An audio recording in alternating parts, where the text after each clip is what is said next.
Morning, ladies and gentlemen. Welcome to Magic Bricks Hangout series. Our endeavor is to trigger a buy and bring consumer confidence in the real estate market back. Looking at the current situation of Chennai, the topic of today's session is smart planning to prevent environmental crisis. To discuss on the same, we have Mr. M Arun Kumar, founder and managing director of Casa Grande Private Limited, one of the leading developers in Chennai before. Arun holds a master's degree in business administration from Stanford and bachelor's in engineering from Madras University. He started his career at the age of 26 and has about 10 years of experience in the real estate industry. Arun founded Casa Grande Private Limited in the year of 2004 with a capital of 4.5 crores and his leadership has grown from 4.5 crores to 60 crores as in financial year 2014 to 15. I also welcome E. Jayashree Kuru, Head of Content and Research Team, Magic Bricks. She has been a business journalist for over 2 decades with the Times of India, the Economic Times, and Financial Express. She forayed into research in 2002. She's a regular guest columnist with a number of established media, including the Times of Group and others. Without any further delay, let's quickly take up the questions. Over to you, Jayashree. Yeah. Thank you, Pushpa. Welcome to the show, users, and I'm very happy to have Arun Kumar here with us to answer all the queries that you may have. The reason why we are concentrating on Chennai actually is a no-brainer. Chennai has had a serious problem of flooding, probably the worst kind of flooding that any urban environment can see, and it has led to a lot of queries in the minds of the consumers, and we thought what better than the people who build in Chennai to bring them on. And Arun, one of the first things that, before we go on to the questions, one of the first things that we would like to ask is, we had a discussion about a month ago in Chennai, where one of the experts said that Chennai is in a highly eco-sensitive zone, and whatever development happens in the city needs to take into consideration the eco-sensitivity of Chennai as a zone. The climatic zone, geographical zone. How have the developers coped with this, and how have you taken that into consideration? I just missed a part of the question. It kind of audio went a little dry. Would you mind just repeating it as a crux in terms of what you asked me? Yeah. Chennai is a highly eco-sensitive zone. You've got the marshes. You're very close to the sea. You've got the river flowing through it, and so on. So when you develop in the city, what are the considerations that you have to keep in mind as a developer community? See, what is most important is to, in the hunger for development, I'm not talking about ourselves, but I'm talking about the whole builder fraternity, trying to convert or, infringe on any of the, natural bodies or the eco-sensitive locations.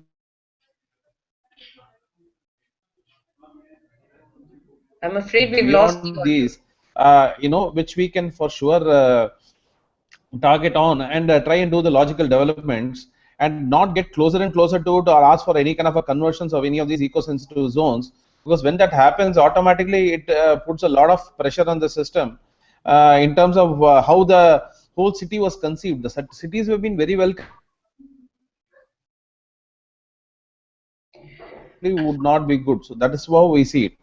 Arun, could you repeat that last sentence? I think we lost the audio. Okay. So what I was mentioning was, as long as the people, as long as the builder fraternity don't ask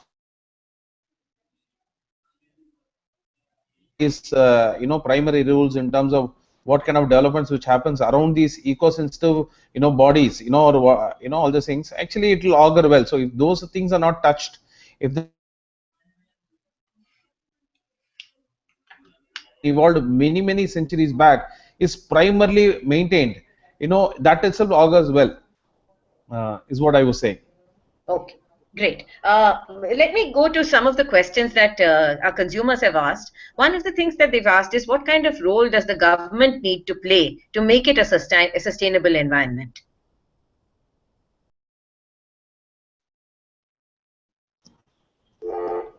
I'm hearing only intermittent audio. I'm very sorry. Okay, let me repeat the question. What kind of role does the government need to play to make it a sustainable environment? Arun, can you hear me? Hello? No, I can't hear. Maha, come and say. Yeah, tell me. what kind of role does the government need to play to make it a sustainable environment? The government obviously is the most critical, functionary in this whole thing. The government's whole master plan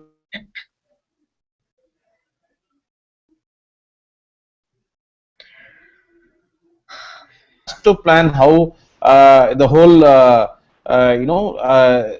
the water lines would be formed, etc. So that such calamities, even if this were to happen, see, you can't fight nature. But if the nature is showing its colors at that point in time, we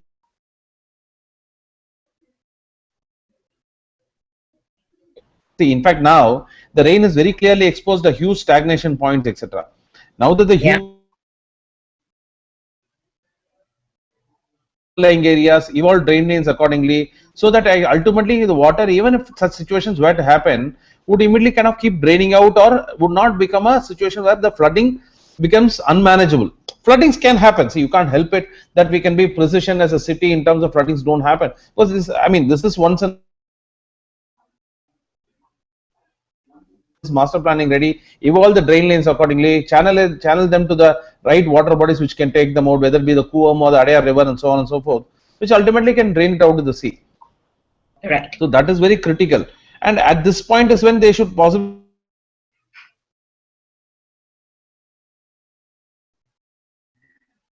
not well controlled.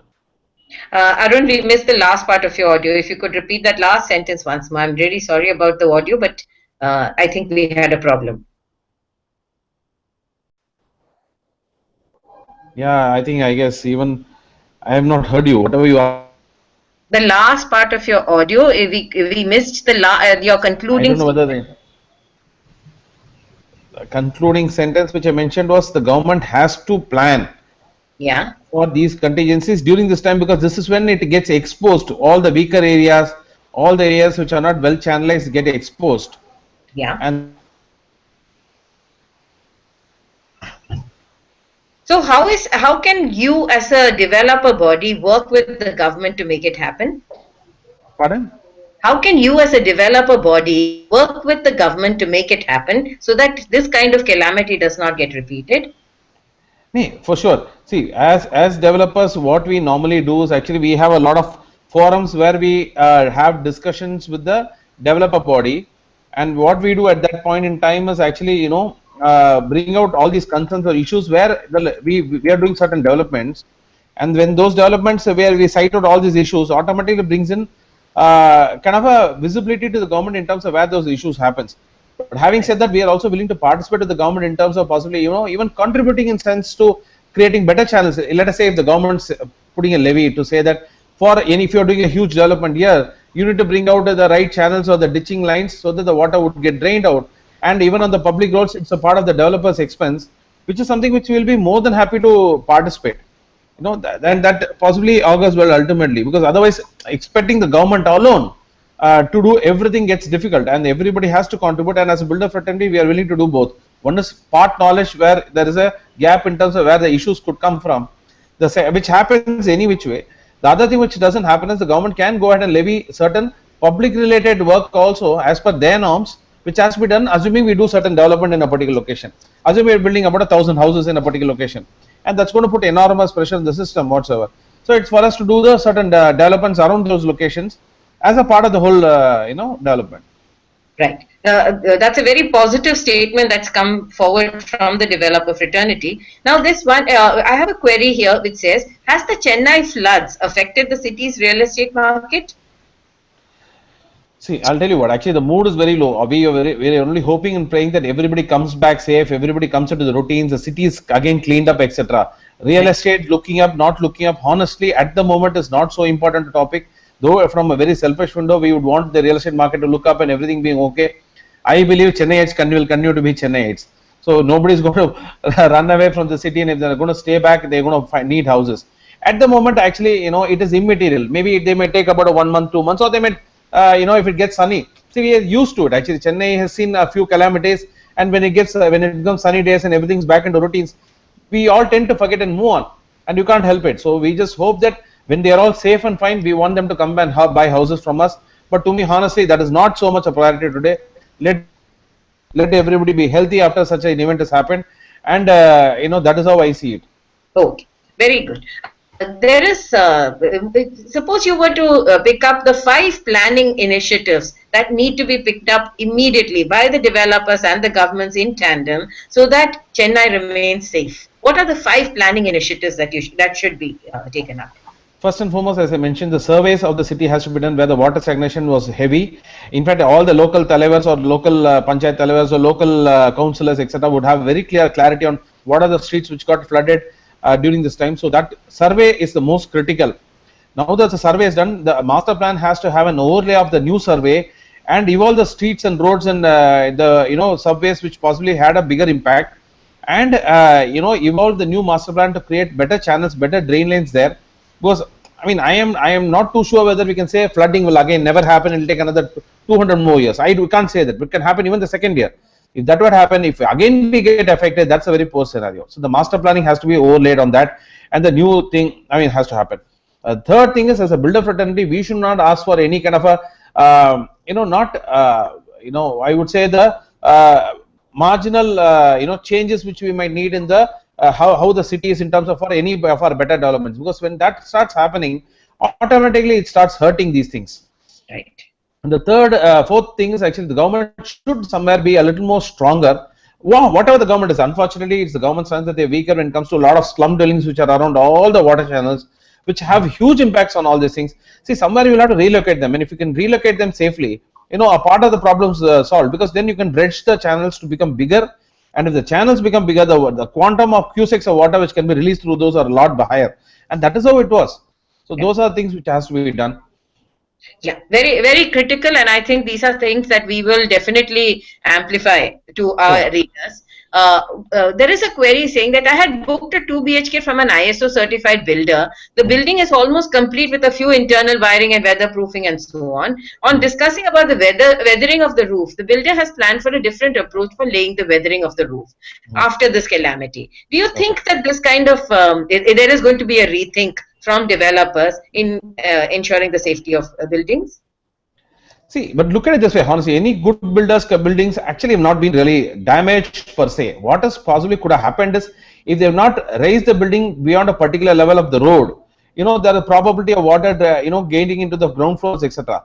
But luckily, what is happening? So if the builder is conscious enough and is obviously of a good repute, he would have raised it to an extent where the water would not have gone into the ground floors. In fact, we do a lot of villa communities which has a ground floor, and not a single property of ours has gotten flooded.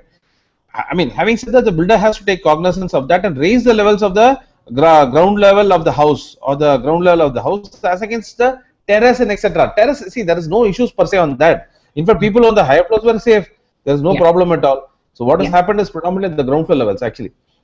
Okay. And the government also could take cognizance of one thing. In fact, as you were saying, I was thinking that as they lay the road, there is a need for them to ensure that the road is again chiseled out, and again the road levels are reasonably maintained.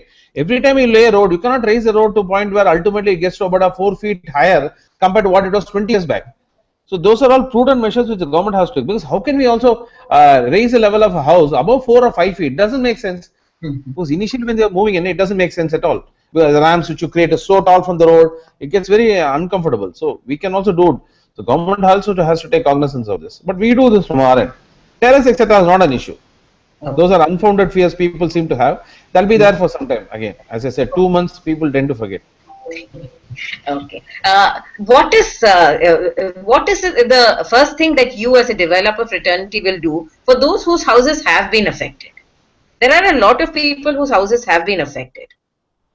Developer fraternity as a houses, see, I'll tell you, as a fraternity, we are all trying to pool in quantums to ensure we do a lot more for the purpose which the government might need in terms of relief measures, in terms of any of the extra drainage lines, etc., which already as a credit fraternity we started doing, etc. And individually as a developer, we have done our bit in terms of the relief measures also. But further to that, we have really not planned anything yet. But yes, any idea which possibly could come in from the government to the builder fraternity as the builder association or the credit, we will be very happy to possibly participate and do our bit. And we as Magic Bricks would be only too happy to connect the consumers, the developers and the governments if there is any coordination required and any help required. There's another. the truth is, all of us will have to at this moment join hands. I mean, Absolutely. no single person can work. And as a media and as people like y'all, the real estate reporters, everybody, whatever y'all can contribute, it will help. Yeah. Come out of this much faster. Yeah. Uh, there is one consumer who said, keeping in mind that there has been such severe flooding in the city, how do we ensure the safety of this, the cleanliness of the city, and what needs to be done? Is there any project where you are also part of it? No, we have already been a part of a project. In fact, we ourselves made a sizable initiative of doing a lot of relief measures in location like Manali, which got big time affected, and Urapakam, and Jafar Khanpet locations, etc. We did our own bit, this is more a relief measure. But from a rehabilitation perspective, we have not done much yet. Though we intended to do some medical camps and so on and so forth, which has not been planned yet. I want to be honest with you, not planned yet.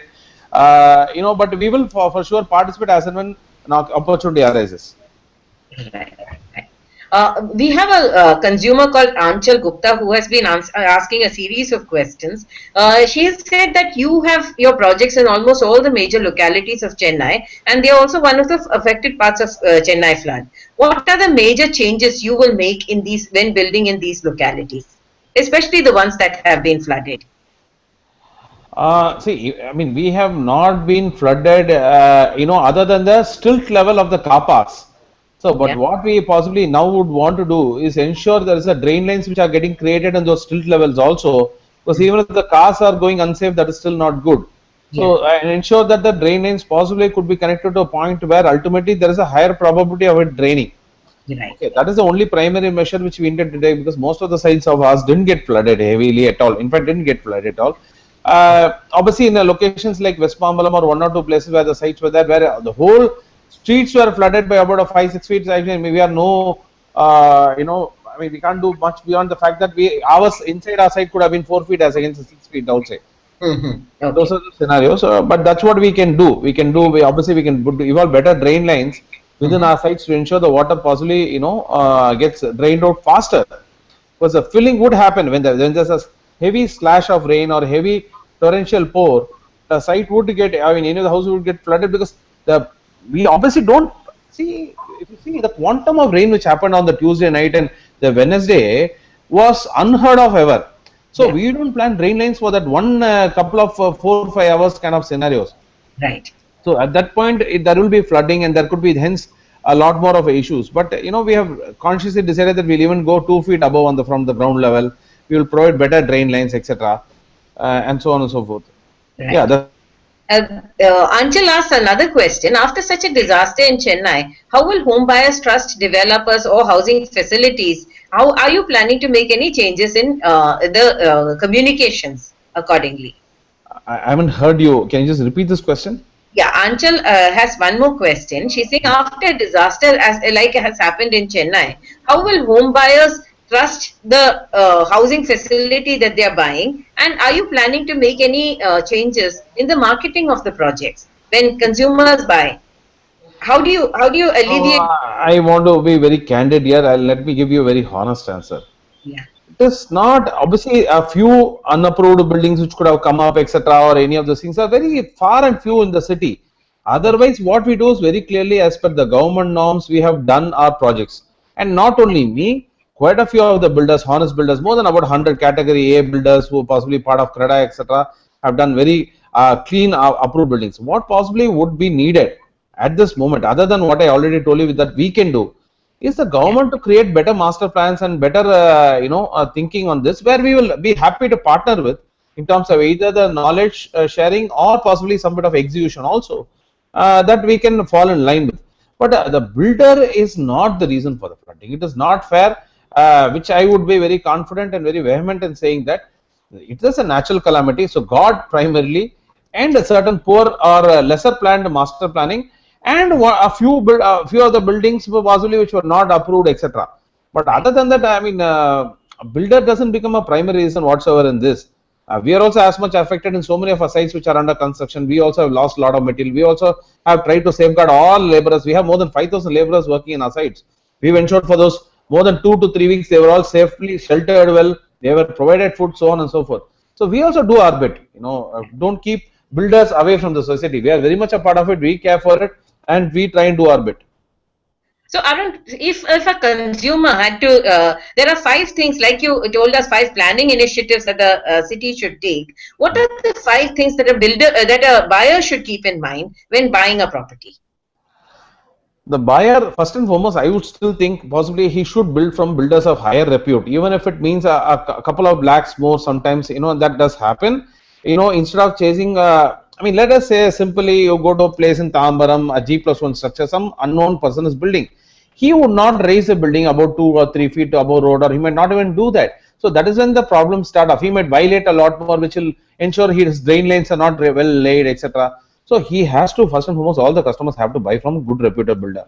Second is to ensure the adherence to the approvals are there, even by the better builders. There's nothing harm. You should check, even if from the more reputed builder. Those are a lesser need to check it. But having said that, you should check that. And third things to ensure actually,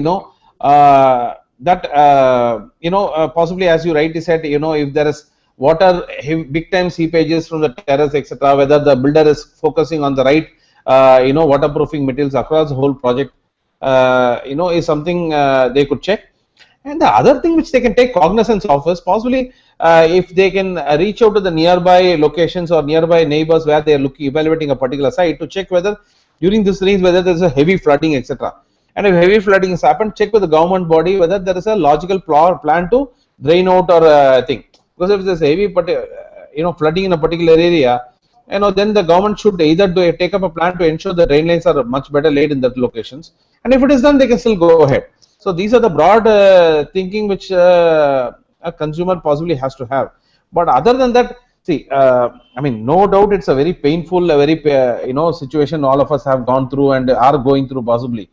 But life will get back to normalcy, and we should accept that these are once in a century or once in a kind of situations, and we will all be okay. And otherwise, which place in the country could be safe for refuge? Run from Chennai, you go to Bangalore. Bangalore could have a flooding, and the Bangalore's drain lines are no better planned, or any of the other metros could not be better planned.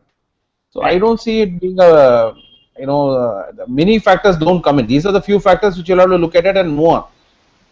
One of the and sunshine is back. I'm sorry. The sunshine is back, of course, yeah. And we have to count the rays of sunshine. And one of the things that actually has come about is that people have started asking about governance. So maybe what we have to look at is participative governance, where the developers participate, the consumers participate, and the government is open to that kind of participatory governance. So that people, if you see that you have a routine drainage problem, where even in regular rains, that is, you don't ignore it, you go back and try and get it fixed, so that in a calamity, you are safe. Probably that's one of the important things. Very, very well said. Yes, I didn't think of this, but yes, I fully agree that if there is a clear, possibly committees evolved in maybe different locations to understand where a builder who possibly is doing a lot more developments possibly would be more aware, so that those things can be brought out and the situation can be resolved. This is what by the respective parties. It is not like wherever the issues come up, a consumer can never do it, but possibly a builder or a government or jointly can do whatever they can do, so that we keep solving these issues. I fully agree. Yeah. One of the issues that you raised about going with lesser known developers and faulty construction, I've got a consumer who said that I've bought a flat in March 2010. Now we have a problem of water leaking inside the walls. Yes. Will this be considered a substandard quality work by the builder, and what can I do about this? See, two things could have happened. First and foremost, yes, I fully agree. A seepage should not happen even in 4 or 5 years. If that has happened, there is a fault by the builder, and if a builder is of a good repute, the builder should be reached out and he should come back to correct it. You cannot say it's less than defect liability, etc. In fact, let me be honest with you, we've had about 15-20 complaints during this rain on quite a few of the houses which had some seepages, etc. But without questions, we go back to immediately attend to it and ensure it is done. But what also happens sometimes from the consumer's end is they go start nailing the terraces for putting up some cloth hanging, and a lot of damages slowly start happening because of that. If a huge wear and tear has happened, the builder possibly was not at fault at that point in time. But without without defending the builder community, there is a very good chance that the builder could be at fault, and the builder should be reached out and he should correct it. and seepage. But having said that, she doesn't have to worry, because when such heavy downpours happen, water has very powerful, and it finds its own ways of slowly finding ways to ultimately keep escaping, and that is when it starts trickling into the house. So, any smallest of gaps in a good rain might not have opened it, but in such a heavy pour would open out, etc. And ultimately the seepage could have happened. But without worrying, there are enough solutions to that. You can do grouting, etc., and get it closed. So it's not like a permanent problem that my house has started seeping, so there's no way out. I will have permanent seepage issues. Nothing to But worry. she should get it fixed, right? Pardon? But she should get it attended to by the experts and get it fixed. 100%. The builder should be the person who should come back to attend to it, because whatever it is, house seepage should not have happened. But assuming it has happened, a builder should attend. If he is not attending, there are enough and more waterproofing solution companies, including even Godrej, which does this. So there are enough experts who can come back to attend to this and attend this comprehensively. Okay. Now, there is a investor who has asked, I have invested in Chennai real estate 6 months ago. Now, after the flood, that area was badly affected. Should I withdraw my investment? See, I would believe that this possibly would be a scar in the Chennai real estate prices, etc. I mean, this whole event. I mean, how can you run away from such a big natural calamity which has happened, and that would not dent the price? But even at T Nagar had a flooding, so Kotupuram had a flooding. The most expensive locations in Chennai where literally like streams of water were running through across. So it is not like only these suburban locations or any of those locations. So I don't think it is a reason for you to change a decision from a particular purchase or move away to another purchase. I don't think it makes such a big impact at all. In fact, it will all be forgotten and it will be fine. But having said that, Chennai has to be made a safer place is what I am saying. In every location, I'm saying every suburb has to be made safer. Every suburb has to be better planned, so that ultimately the city, turns out to be better. For which we will do our bit, the government will do our bit. But for which the builder, buyer wanting to plug out from a particular purchase intent is not very prudent. Okay. There you go. Please bide your time, see how the relief and rehabilitation happens, and then see how your investment should probably be safe, right? Yes, I mean, what happens? What if the drain lines are all correct in that particular location, which got most affected, and that location becomes more fancy? So, I don't think it makes sense for him to take any, very urgent calls. I mean, if at all he has to take a call, he can even take a call after 1-2 months when everything is settled and what he feels about it at that point in time. There's no need for panic. Because anyways, as a practice, builders all are willing to refund it if there is whenever normally a customer is decided to disengage from the purchase. So there's no issues. Okay, Arun, I'm going to take the last query for the day. We've got a very large number of queries coming in. Probably you would like to answer them offline, but we'll take the last query for the day. Sure. There is a consumer who says, is there any way out through which I can get an NOC from Ministry of Environment and Forest Clearance for my house that is located in Kotivakam, the Coastal Regulation Zone 2? No, I mean, individually for a single development, he doesn't have to go for that. The environmental ministry actually does clearances only for the larger developments per se. So there is no provision in the bylaws to do this. So if he intends to possibly get a clearance, there is no provision for that actually. Okay. So it's, he doesn't have to worry and panic. It's okay.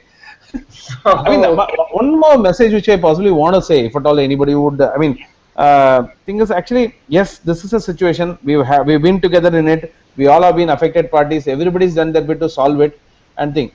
But I don't think anything should look gloomy from here. There is enough, looking ahead.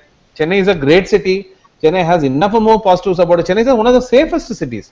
So I mean, from a people perspective, and if you see, Chennai has been an example to the whole country in the way people have volunteered to come and help. I agree that it's not only the Chennai people who volunteer to help, but it's also from everybody from the other parts of the city. But this is an example for what this culture lies. There is a genuine sense of a goodness which prevails ultimately. So with all the things, I think we will come out of this in a very short while and good going. And when the sun is shining hard in the month of April and May, I think all the things would have been forgotten. The cloud would have, moved away. So the message here is let the blessed sunshine in, right? Yes, it will force itself in. Nature will force itself in.